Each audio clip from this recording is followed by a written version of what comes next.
Bem, hoje quero te dar um ensino, como se tornar um cristão, que é a pergunta mais básica que poderíamos fazer em nossa religião. Como entrar no reino dos céus na terra? Como começar a vida cristã? Como nascer de novo? Esse é o meu tema para os ensinamentos que agora estamos gravando em vídeo para um público mais amplo ouvir. Veja, eu tenho uma preocupação. Aconselhando tantos cristãos, eu aprendi algo. E não é discutir o problema que me trouxeram no início. Agora eu digo a alguém que quer conselho, me diga como você começou a vida cristã. Apenas me fale sobre sua conversão. E eu ouvi com muita atenção para descobrir se tinham uma boa ou má parteira quando foram convertidos. Se tudo o que deveria ter sido feito pelo bebê foi feito, se eles realmente nasceram de novo completamente. Agora você vê, o nascimento afeta a vida. Um parto ruim pode gerar um bebê doente e frágil. Um parto longo, prolongado e doloroso deve ser evitado se possível. No entanto, olhando para trás, ao longo da minha experiência cristã, levou-me 17 anos para conseguir tudo o que eu precisava que deveria ter sido feito por mim quando fui convertido. Não precisa nem mesmo levar 17 horas, pode ser feito até em 17 minutos, se você tiver uma parteira experiente. Agora, espero que a maioria de vocês tenha a chance de levar alguém a Cristo, mas o que você faz por eles nesse ponto vai afetar todo o curso da vida cristã deles. A maneira como começamos direciona um caminho para nós pelo resto do nosso tempo. Para a maioria de nós, nossa conversão foi a maior influência em nossa vida cristã. Agora, tenho medo de que haja muitos partos apressados. Cristãos que têm um nascimento difícil, um parto complicado. E o incrível que eu descobri é isso, se voltarmos e corrigirmos o começo, o problema com que vieram geralmente diminui. Ou eles dizem, sabe, acho que agora posso lidar com esse problema sozinho. É como se, para usar outra metáfora, eles não estivessem funcionando com plena capacidade. A maioria dos carros que eu tive tinha 4 cilindros, 4 velas de ignição, e a vida cristã começa com 4 passos. E se não estiverem todos ocupados, é como se você estivesse dirigindo um carro com 3 cilindros ou até 2. Você ainda pode manter um carro funcionando com 3. Mas quando chega nas colinas, elas se tornam um pouco íngremes. E você pode até manter um carro andando com 2, desde que você esteja descendo e com o vento a favor. Há cristãos cambaleando porque não estão funcionando a todo vapor. Descobri e aqui estou contando a você. O cerne do ensino que vou dar hoje, que existem 4 passos na vida. Existem 4 aspectos para o novo nascimento. Existem 4 coisas que precisam acontecer com todo bebê. Agora, o nascimento físico é um processo. Eu fui até a nossa parteira local e pedi para ela me contar o que você precisa fazer por um bebê no nascimento físico. Eu queria não ter perguntado. Ela tirou 4 folhas datilografadas, cheio de todas as realizações. Eu não tinha ideia de que era tão complicado assim entrar neste mundo. Agora sei muito melhor. Eu fiz uma pergunta a ela. Eu disse, em que momento um bebê nasce? Bem, ela disse, isso é uma questão discutível. Algumas pessoas dizem que é quando o feto sai do corpo da mãe. Algumas pessoas dizem que a vida começa quando você corta o cordão umbilical e o amarra. Algumas pessoas dizem que é quando o bebê respira pela primeira vez e chora. Eu disse, isso geralmente é com a imposição das mãos, não é? Ela disse, bem, sim, é. Ah, você está à minha frente, está comigo. A mesma coisa acontece no nascimento espiritual com a imposição de mãos também.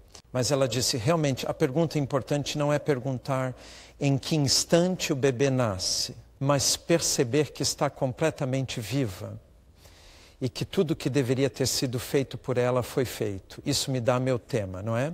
Porque Jesus, quando disse, você deve nascer de novo, está dizendo que o que acontece para começar sua vida espiritual é eterno. Tem algo paralelo com o que aconteceu quando você começou sua vida física.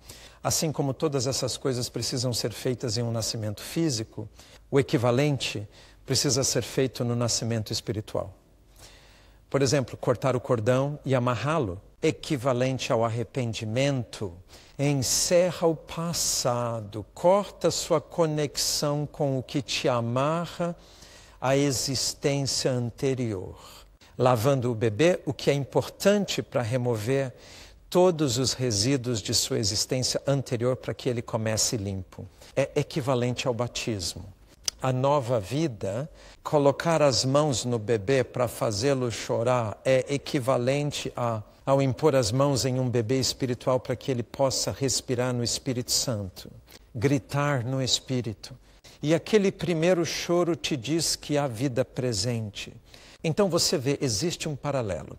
Agora, onde descobri essa parábola? Bem, eu voltei para a Bíblia, para o Novo Testamento.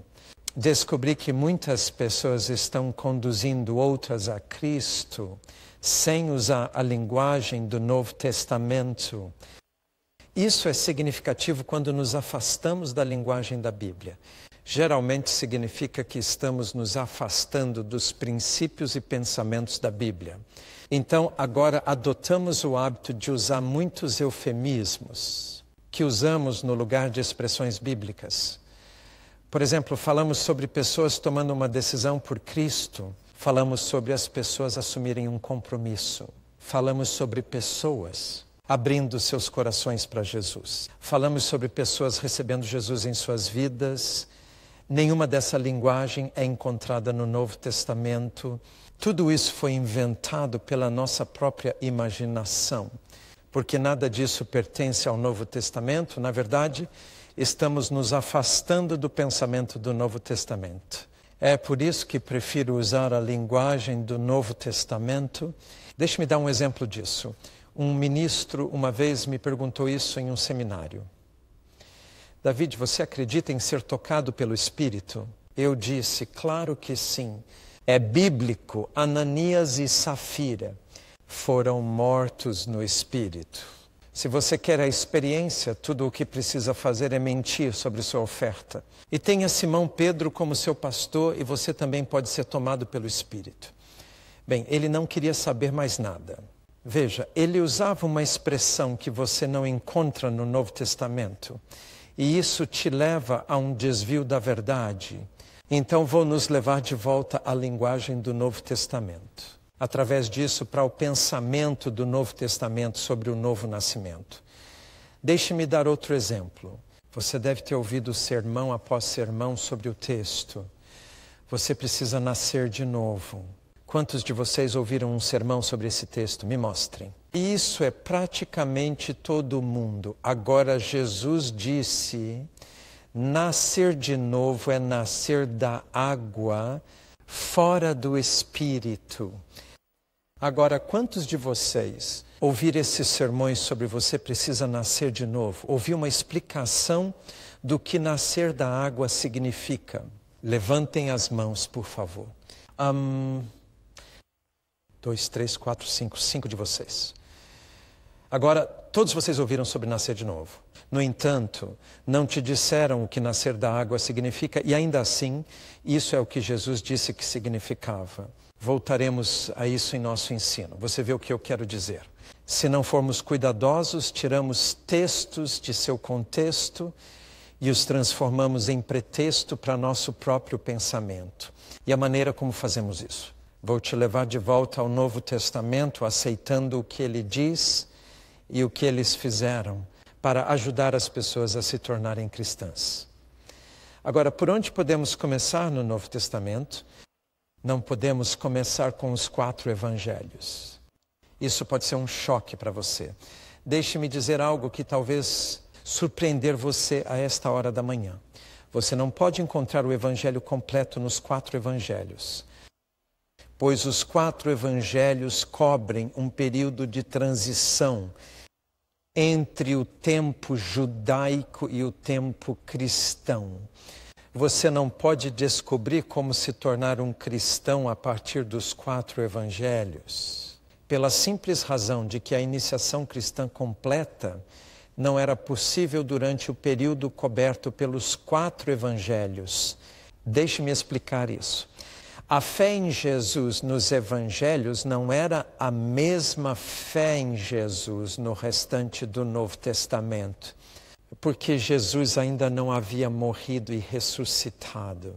Então poderia ser fé em seu nome, poderia ser fé em seu poder de cura, mas ainda não poderia ser fé em um Senhor ressuscitado e ascendido. Você me acompanha?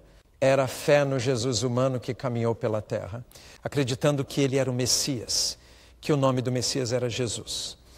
Mas ainda não podia ser fé em um Jesus que estava à direita de Deus, com toda a autoridade no céu e na terra concedida a ele.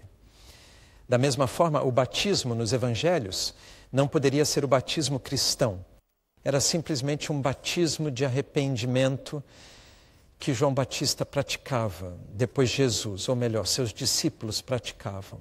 Então isso meio que se apaga. Reaparece no livro de Atos com um significado bem diferente. Por agora, no batismo, é o batismo na morte de Jesus. É um sepultamento com Jesus e uma ressurreição com Jesus. O que nunca poderia acontecer antes desses eventos. Pessoas que foram batizadas antes da morte de Jesus foram rebatizadas após sua morte, com o batismo cristão completo. Há um caso clássico em Atos 19, onde Paulo encontrou algumas pessoas que só tinham recebido o tipo de batismo encontrado nos evangelhos. E ele não teve hesitação em batizá-los novamente no batismo cristão. Você está comigo até aqui? Outra diferença seria nos evangelhos mas ninguém poderia receber o Espírito Santo. Jesus diz, você não pode recebê-lo ainda, porque ele ainda não foi dado, pois ainda não foi glorificado, de modo que receber o Espírito Santo não poderia fazer parte, ser um seguidor de Jesus nos evangelhos. Em outras palavras, os evangelhos são muito antigos para o nosso estudo. Eles chegam muito cedo antes da morte e ressurreição de Jesus, para descobrirmos como nos tornar humanos, seguidor de Jesus agora. Então, as epístolas e o livro do Apocalipse são tarde demais para o nosso propósito. Então, não podemos começar por aí. Por que são tarde demais? Porque todas as cartas e o livro do Apocalipse foram escritos em pessoas que já eram cristãs. Então, você procura em vão por instruções de como se tornar um cristão, porque eles já eram. De modo que não há nada em nenhuma das epístolas sobre como se tornar um cristão. Porque são escritos para aqueles que já nasceram de novo. Então, o que nos resta? Resta-nos um livro, o livro dos Atos. É por isso que este livro é tão importante. É o único livro no Novo Testamento que nos diz o que pregavam como evangelho na igreja primitiva e qual resposta esperavam desse evangelho. Nós podemos assistir de fato os apóstolos no local no livro de Atos. Podemos observá-los fazendo evangelismo. Podemos ouvir o que eles disseram aos interessados. Então, é com o livro de Atos que devemos começar. Quando nós fazemos a pergunta, como você se torna um cristão? Bom, agora estamos delimitando. Por onde começamos no livro de Atos? E a resposta é, com qualquer relato. Isso está completo. Detalhe de como as pessoas se tornavam cristãs. E existem duas dessas contas. Uma está em Atos 8, um está em Atos 19. Um mostra Pedro e João trabalhando, o outro mostra Paulo trabalhando. Descobrimos nestas duas passagens que eles cuidadosamente guiavam os interessados por 4 passos simples, na mesma ordem em ambas as ocasiões. E os passos foram arrepender-se dos seus pecados diante de Deus, creia no Senhor Jesus, ser batizado na água e receber o Espírito Santo. Aqui estão as 4 matérias que estou cursando hoje. Juntos, eles compõem o que o Novo Testamento entende por nascer de novo, ou tornar-se um crente, ou entrar no reino, ou ter a vida eterna. Todas essas são diferentes maneiras de descrever o que é ser um cristão. Agora eu lembro dessas 4 coisas de um jeito fácil. Eu uso a palavra borracha. Borracha e eu omito as vogais, quando eu tiro as 2 letras. E da palavra borracha, fico com 4 consoantes. R, B, B, R. Isso é muito útil. Quando estou aconselhando alguém, posso me lembrar facilmente e apenas trabalhar com isso. Arrependa-se, seja, acredite, seja batizado, receba. Nós temos nossos 4 passos. Agora, se você for a essas 2 passagens, vai encontrar que, com muito cuidado, eles se arrependeram primeiro, então eles acreditavam, depois eram batizados na água, então recebiam o Espírito Santo. Esse é o cristão normal, nascimento cristão. Agora, no resto do livro de Atos, Lucas, o Dr. Lucas que o escreveu, o único gentio a escrever qualquer parte da nossa Bíblia. O Dr. Lucas não menciona todos os 4 todas as vezes. Não seria chato se ele fizesse isso. Toda vez que alguém se convertia, ele passava pelos 4. Ele geralmente destaca uma ou outra dessas 4 coisas, dependendo do que foi mais marcante. Destaque naquela ocasião. Por exemplo, em uma ocasião ele menciona 3.000 pessoas sendo batizadas de uma só vez. Isso foi tão marcante que ele anotou. Mas ele não menciona que se arrependeram, ou que acreditaram, ou que receberam o Espírito. Isso significa que eles se tornaram cristãos apenas pelo batismo? Não. Lucas é um escritor muito inteligente. Nos entedia ao nos dar tudo toda vez. Então, às vezes, ele menciona o arrependimento como a característica mais marcante. Às vezes, ele menciona a fé deles, outras vezes o batismo e outras vezes a recepção do Espírito. Com Cornélio, foi a recepção do Espírito que ele destaca, porque eles receberam o Espírito, de repente, no meio do sermão de Pedro. E foi tão marcante que ele simplesmente teve que destacar isso. Mas se você juntar todas as contas, não há exceção para esses 4 passos básicos. Não há nada jamais adicionado a esses passos, nada jamais retirado desses passos. Foi assim que se tornaram cristãos na igreja primitiva. Eles se arrependeram de seus pecados diante de Deus. Eles acreditaram no Senhor Jesus, foram batizados na água e receberam o Espírito Santo.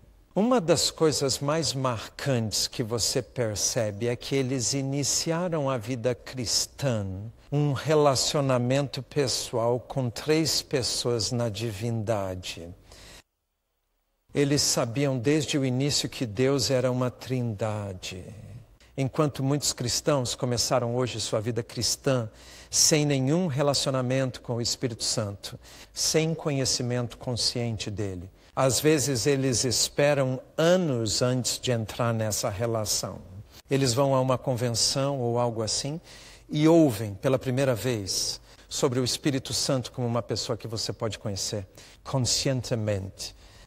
Então eles se encontram depois. Devemos apresentar as pessoas logo de início a todas as 3 pessoas e diga: arrependa-se perante o Pai, creia no Filho e receba o Espírito.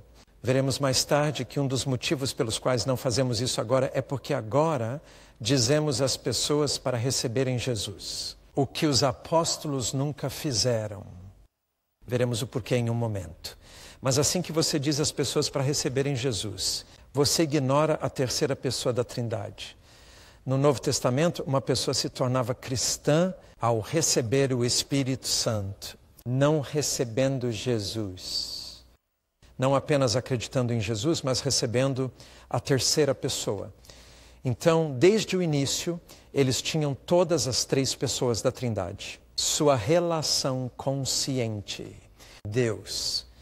Isso é muito importante. Agora, tendo descoberto em Atos este padrão quádruplo de iniciação, agora podemos voltar aos evangelhos e descobrimos então que todos os 4 estão previstos nos evangelhos. Por exemplo, veja o que João Batista disse.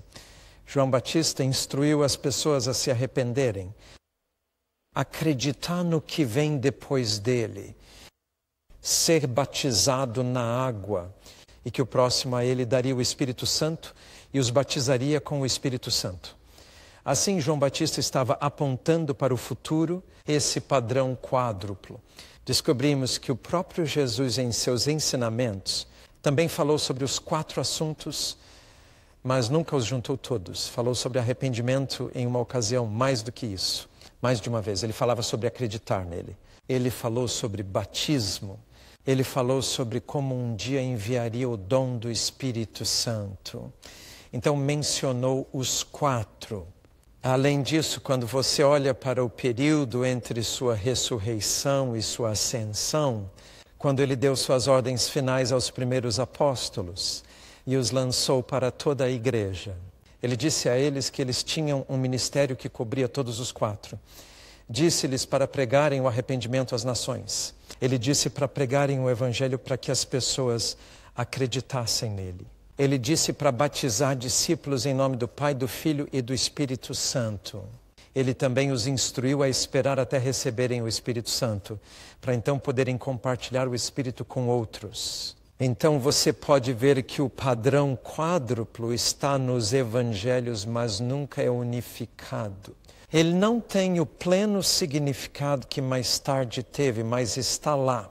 Além disso, se agora nos voltarmos para as epístolas no livro do Apocalipse, todas as 4 também podem ser encontradas lá, mas não juntos.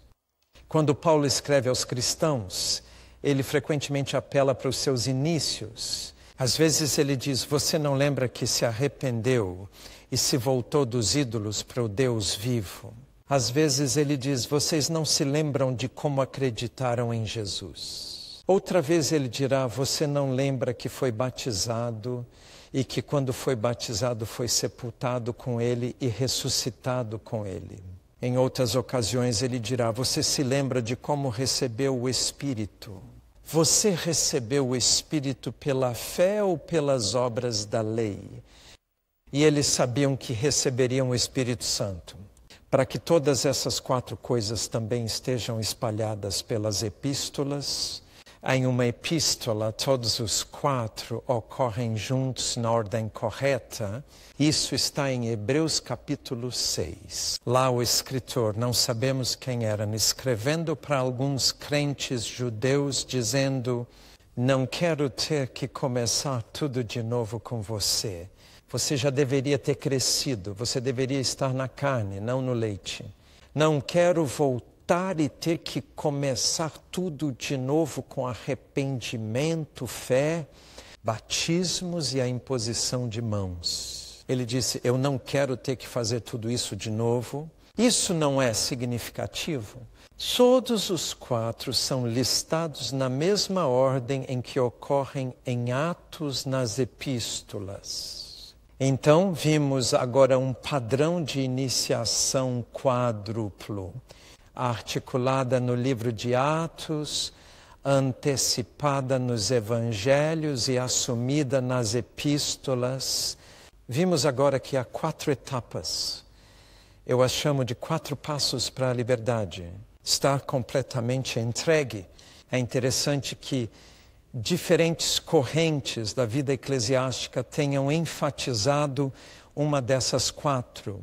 Agora, você já ouviu falar da corrente liberal da vida da igreja? Eles não estão completamente errados, sabia? Os liberais têm enfatizado o arrependimento. Eles realmente têm.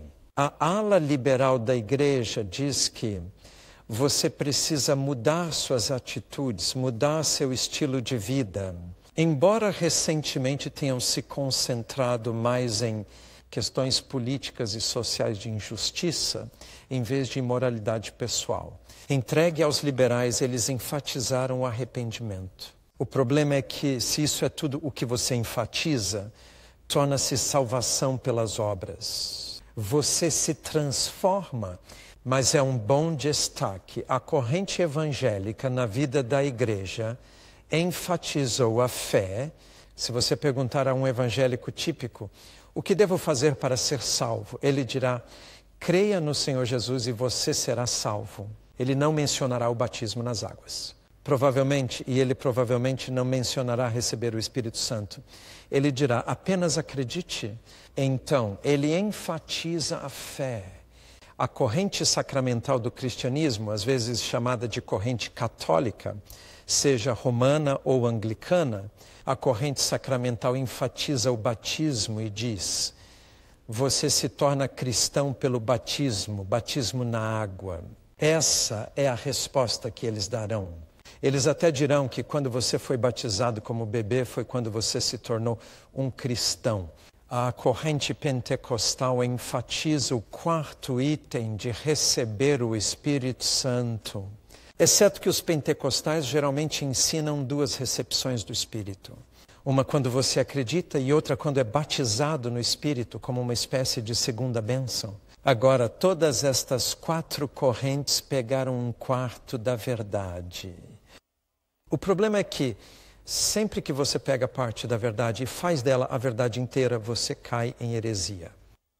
Muitas heresias começam pegando uma parte da verdade e inflando-a até que seja a única verdade. Não é toda a verdade que o arrependimento te faz cristão. Não é toda a verdade que a fé te faz cristão. Não é toda a verdade que o batismo te faz cristão. Não é toda a verdade que receber o Espírito Santo te faz cristão. Minha tese que estou tentando compartilhar com você hoje é muito simples. São todos os 4. No Novo Testamento, todos os 4 são necessários para entrar no reino. Necessário para ser salvo, necessário para entrar na vida eterna aqui e agora. Então não é uma pena que os diferentes fluxos da vida da igreja estejam tomando parte da verdade do Novo Testamento, inflando tanto que fica tão grande que você não consegue ver os outros 3. Se você vê todos os 4 como pertencentes juntos, está pensando mais como os apóstolos no Novo Testamento. Claro, dos 4, a fé é a mais importante, é a que recebe o maior destaque. Mas está por trás das outras 3. Duvido que alguém se arrependa de seus pecados se não acreditar. Porque qual é o ponto de se arrepender se não for verdadeiro? O batismo, a essência do batismo é a fé que você traz para ele. Colossenses 2 deixa isso bem claro, que o batismo não pode fazer nada por você, a menos que você esteja na fé. Além disso, Paulo diz em Gálatas 3, como você recebeu o Espírito Santo? Pela fé. De modo que a fé é a chave para tudo. Mas nós precisamos ver todos os 4. Partes da fé, quando dizemos que somos justificados apenas pela fé, não significa fé sem arrependimento. Não significa fé sem batismo. Não significa fé sem receber o Espírito. Significa o tipo de fé que Deus tem por nós. Abrange todos os 4. Muito perigoso dizer que somos salvos apenas pela fé, se isso significar excluir aqueles outros 3. Somos salvos por uma fé que se arrepende, uma fé que se submete ao batismo e uma fé que recebe o Espírito Santo. Bem, agora quero olhar no restante desta palestra, tenho 10 minutos pela frente, nas 2 palavras ou frases mais usadas. Tornar-se cristão na linguagem de hoje. Ambos, de fato, podem ser encontrados no Novo Testamento. A primeira é a palavra conversão. O segundo é a palavra regeneração, ou nascer de novo. Agora, como essas 2 palavras se encaixam nos 4 passos do novo nascimento que eu descrevi, algumas pessoas dizem: a qual dos 4 o termo converter se refere? Qual dos 4 é abrangido pela palavra regeneração? Agora quero tentar relacionar os 4 passos a essas 2 palavras. Infelizmente, no uso popular hoje, tendemos a dizer que converter e nascer de novo são a mesma coisa, mas no Novo Testamento não são. São 2 palavras bem diferentes. Então, na linguagem popular dos testemunhos, costumamos dizer, eu me converti ou nasci de novo, referindo-se à mesma experiência. Bem, agora vamos ver como essas 2 palavras, conversão e regeneração, são usadas neste livro. Porque devemos usá-los da mesma forma E assim não enganaremos ou desviaremos nós mesmos e outros. Bom, agora, a primeira coisa que precisamos notar é que a palavra converter não é algo que Deus faça no Novo Testamento. É algo que os homens fazem, mulheres fazem.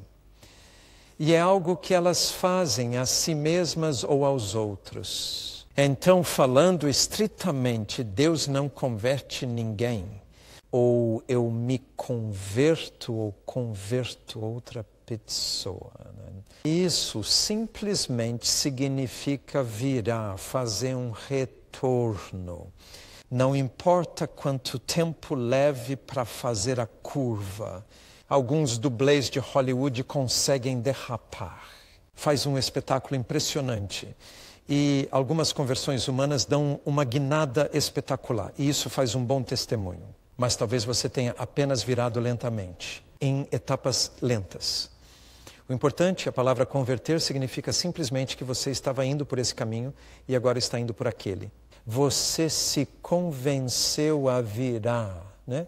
Você convenceu outra pessoa a mudar de direção. Você se converteu ou converteu um irmão do erro de seus caminhos. Vamos manter a palavra converter para o que fazemos. Ou eu me converto e faço uma reviravolta, ou eu te convenço a se converter e fazer uma reviravolta. É uma questão humana de dar uma volta. Agora, qual dos 4 passos a palavra converter abrange? A resposta é todos os 4. Porque todos os 4 passos no Novo Testamento estão no modo imperativo. Somos orientados a nos arrepender. Somos instruídos a acreditar. Somos recomendados a ser batizados. Somos recomendados a receber o Espírito Santo. Portanto, já que nos é ordenado todas essas coisas, este é o ato humano de se virar. Então, a conversão é um ato humano. Tem 4 etapas.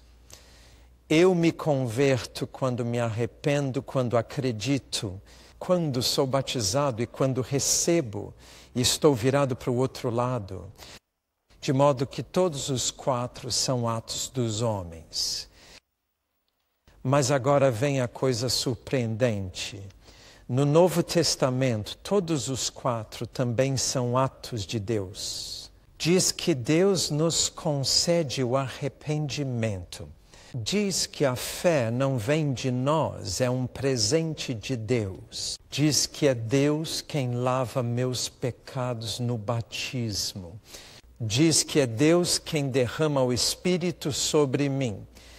Agora, aqui temos algo incrível. Arrependimento, fé, batismo e recepção do Espírito são todos atos do homem, constituindo a conversão. São também todos atos de Deus. E é isso que o Novo Testamento quer dizer com regeneração. De modo que em cada etapa eu estou fazendo algo e Deus está fazendo algo. É dos dois. Aqui está um termo técnico para você. Ainda estou na sessão de teologia, então é um pouco técnico. Alguém veio me ouvir por 3 meses em Guildford e depois veio me perguntar: David, você é calvinista ou arminiano? Agora, essas etiquetas podem não significar nada para você. Calvinistas acreditam que Deus faz tudo e arminianos acreditam que nós fazemos tudo. Isso é simplificar demais, mas você sabe o que quero dizer. Calvinistas enfatizam a atividade de Deus. Arminianos enfatizam a atividade humana. Ele disse: estou confuso.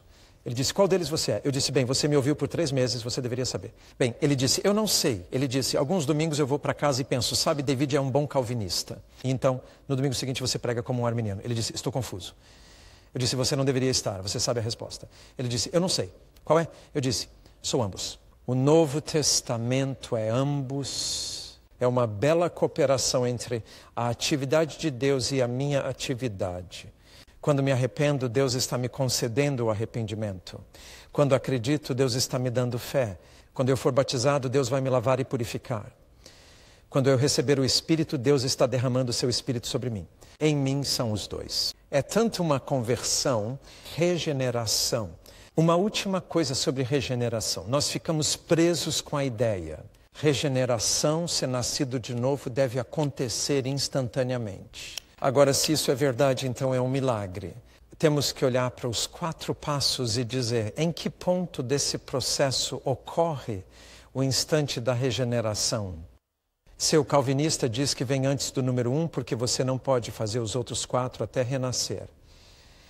O arminiano diz que vem entre 2 e 3. Isso acontece depois que você acredita e antes de se batizar. O católico diz que acontece no momento do seu batismo, mesmo que isso tenha acontecido antes dos outros. Todos estão errados porque assumem que a regeneração é um milagre instantâneo. Mas se você estudar a palavra regeneração na Bíblia, verá que ela sempre se refere a um processo, uma série de etapas que precisam ser completadas. Não é instantâneo evento, é um processo. Assim como o nascimento físico é um processo. Então não podemos dizer sobre o nascimento físico, esse é o momento em que o bebê nasce. Nem pode dizer do nascimento espiritual, esse é o momento em que o bebê nasce. O que você pode dizer é, o processo de nascimento está agora completo.